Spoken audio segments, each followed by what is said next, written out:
סדרת אימונים להגיע לתמונה מיוחדת אחת מעל אושוויץ, משלחת חיל האוויר יוצאת לפולין.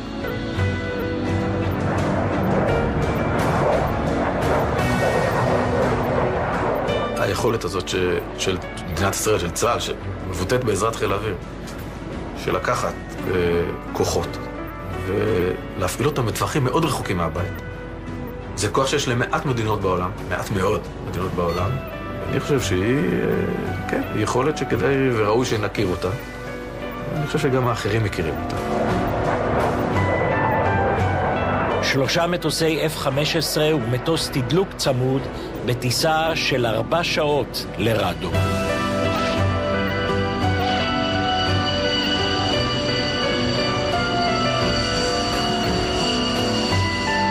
ביולי 1944 מצבה של גרמניה היה בכי רע בכל החזיתות, אבל המשלוחים נמשכו באין מפריע. ושימו לב, התמונות האלה צולמו ב-18 באוקטובר 44. גרמניה על הקרשים. בוושינגטון ובלונדון יודעים הכל. וכאן אלפי יהודים הונגרים מובלים אל הרכבות. הרחוב ההונגרי מסביבם אדיש למתרחש כמו העולם כולו.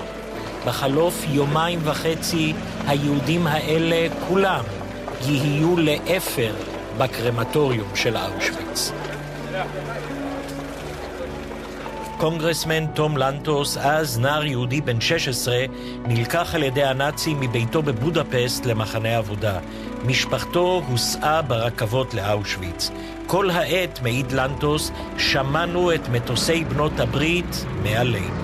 I was cheering in my heart because I was hoping they will be successful, and the faster and the more completely the better. Our job was to repair a railroad that was being bombed by both British and American forces. And then I learned the meaning of the word ambivalence, because on the one hand I was hoping they would miss, because that means I would survive. But I was also hoping that they would hit, because that means they would strike another blow against Hitler. I want to be cruel, Congressman Lantos. Which feeling was stronger? Let them miss so that I could live, or my life doesn't matter anymore? Let them hit those bridges and stop the Germans. Definitely. That was the stronger side. No question about it. ב-10 באפריל 1944 מצליחים 2 יהודים סלובקים, רודולף ורבה ואלפרד וצלר, להימלט מתוך התופת באושוויץ. Here's the rail line coming in. Here's the spur line to the gas chamber. הם מחברים דוח בין 30 עמודים ובו פרטים מצמררים על ההכנות משלמות במחנה לרציחתם של יהודי הונגריה. הדוח מסרטט מפות של אושוויץ, מתאר את התנאים, את דרכי העבודה, שיטות ההמתה, הכל. בתחילת יוני 1944 הדוח הזה הגיע לדאונינג סטריט ולכאן לבית הלבן. הוא פורסם בעיתונים. נוכח דוח ורבה, מנהיגי היהודים הגיעו לכאן נרעשים ודרשו במפגיע, הפציצו את מסילות הברזל שמוליכות לאושוויץ, ייצרו את המשלוחים.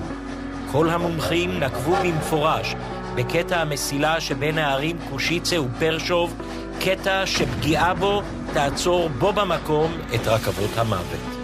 We should have hit that junction, and I think we could have disabled it.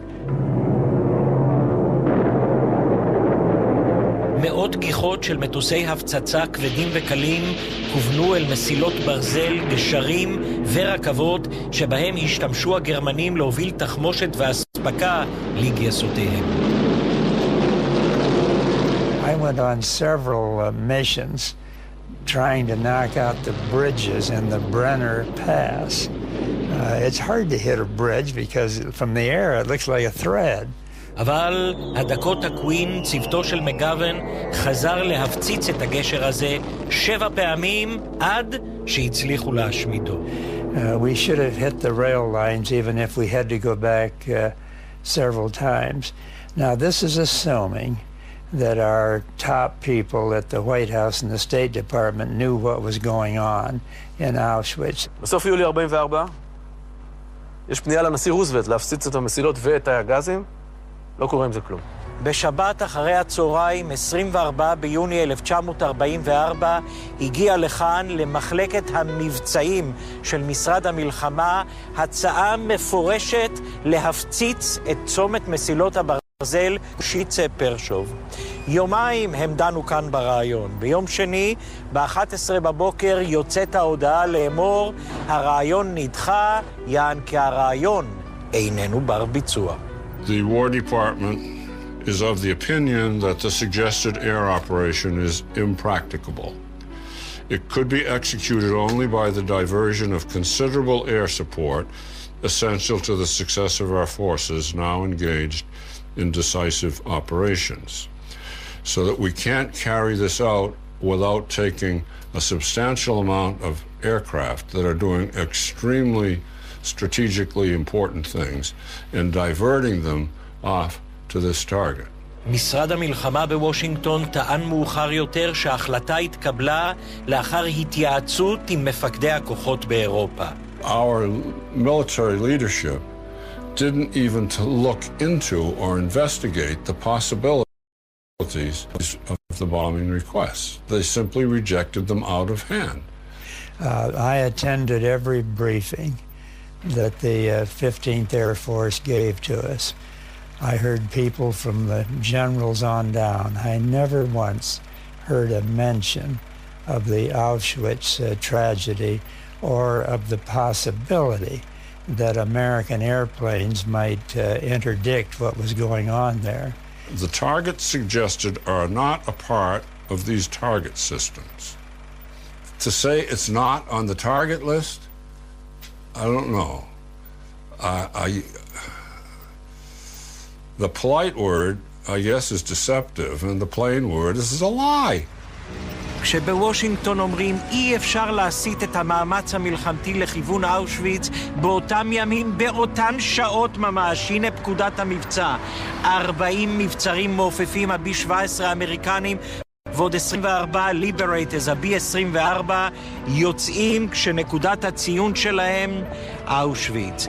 הדוח המודיעיני מדבר על 0 סיכויים לפגוש מטוסי אויב, על התנגדות קלה מאוד מהקרקע. ולא רק זאת, אלא אף זאת. הרנדבו פוינט, נקודת המפגש של הלהג בדרכו חזרה לבסיס באיטליה, היא איפה? היא מעל צומת מסילות הברזל בקושיצה. זה איפה. אחרי סלקציה אחת היו המטוסים. שמענו מטוסים. זה היה מוזיקה, כבקשתך. מוזיקה, לשמוע רעש של מטוסים. I feel especially bad because it was President Roosevelt. He was my hero, still is to this day. He did so much for this country. With all that love and admiration to him, we are not allowed, even today, 60 years later, to mince his historic... That's true. You have to face reality, and reality is that we didn't do what we should have done. כשנפסק הרעש, אז הרגשנו כזה קצת מרומים, קצת ככה, הייתה איזו ריקנות אחר כך. Can you see, Senator, people volunteering for a mission like this? Absolutely. I think there would be whole crews that would volunteer for a mission like that. בתערוכה האווירית ברדום, משלחת חיל האוויר שלנו היא אטרקציה. עשרות אלפי אזרחים פולנים ומאות קצינים ובכירי ממשל ביקרו בתצוגה הישראלית. השיא F-15 במפגן סלסולים מזרח תיכוני. אנחנו נבחרנו להופיע בפריים טיים. הפריים טיים זה היה שכל צמרת השלטון הפולנית ישבה על שולחן החמים. ועבר מולה מטוס ה-F-15 הזה עם המגן דוד הכחול הגדול. והמריא ובמשך 8 דקות בערך עשה אווירובטיקה. כן, זה היה מאוד מרגש.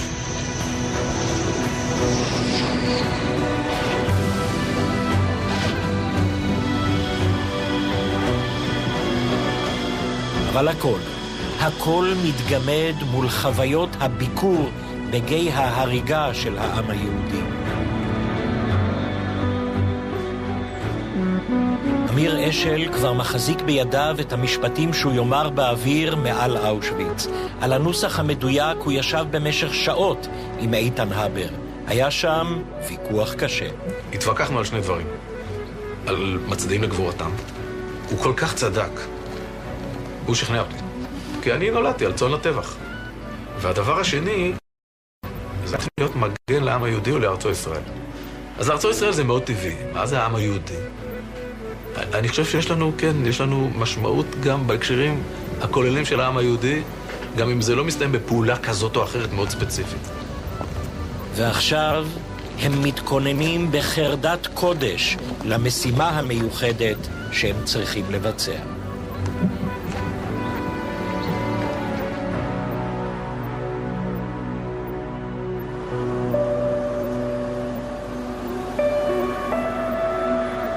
השנה 1980. דינו ברוג'יוני הוא אנליסט בכיר ב-CIA. בין תפקידיו פענוח תמונות אוויר ותמונות לוויינים. ביתו של סניור ברוג'יוני התחתנה עם בחור יהודי. יום אחד מביא לו חתנו היהודי את הספר הלילה של אלי ויזל. ברוג'יוני קורא ומתרגש עמוקות. בפרק שבו מספר ויזל על הפצצות המטוסים מעל אושוויץ, נזכר ברוג'יוני בצילומי אוויר שמונחים בארכיון ה-CIA מאז מלחמת העולם השנייה. את הלילות הבאים הוא עושה בארכיון. These things certainly would be easily spotted from the air and photographed. ברוג'יוני חושף צילומי אוויר של אושוויץ שצילמו מטוסים אמריקנים, אנגלים ודרום אפריקאים. זו תמונה שצולמה ב-26 ביוני 44. הנה זה מחנה אושוויץ, כאן בירקנאו, וכך הנה אנחנו רואים את תמונות הקרמטוריום וערובתו המעשנת. רואים את העשן שעולה מהקרמטוריום? זה קורה באוגוסט. יום קודם נרצחו כ-760 יהודים ממטהאוזן. יכול להיות שזה העשן ששרידים של הגופות שלהם. רואים את הרכבת פה. זה רציף הסלקציה. ואלה הקרמטורים עם הראשים. נכנסים פה בירידה, מתפשטים, נכנסים לתאי הגזים שהיו כאן, ומעברים למשרפה כאן. רואים את הרכבת. ופה יש קבוצות של אנשים שהולכות למוות שלהם. כאן, אלה. מהרגע שהם כף רגלם דרכה כאן, 20 דקות והם לא היו. מגובה 20,000 רגל אפשר לראות בבירור כל פרט במחנה. כל ביטן, כל תנור, כל תא גז, כל מגדל שמירה גרמני. ממאי 44, זה שיא השמדת יהדות הונגריה. עד נובמבר 44 היו 2,800 גיחות של מפציצים אמריקאים, בעיקר, גם בריטים, מעל אושוויץ, מדויק, לא בצד. ואתה מסתכל על זה גם בעיניים מקצועיות שלך כטייס, ואתה אומר, מה נדרש לעשות היה כדי להפסיק את תעשיית המוות הזאת, או לשבש אותה? לא יותר מדי. מתוך 2,800 גיחות שטסו בדיוק מעל אושוויץ, בחצי שנה הזאת צריך 2, 3, 4 גיחות בשביל לעצור את זה. זה מה שהיה צריך. אתה נקרא בקטע הזה, כי אתה מבין את הפער הזה. זאת אומרת, הם היו שם, פיזית, אבל לא היה מישהו שייתן את ההנחיה לתקוף את זה. תראה, יש לנו תמונה, שהיא תמונה, היא מזעזעת והיא מרתיחה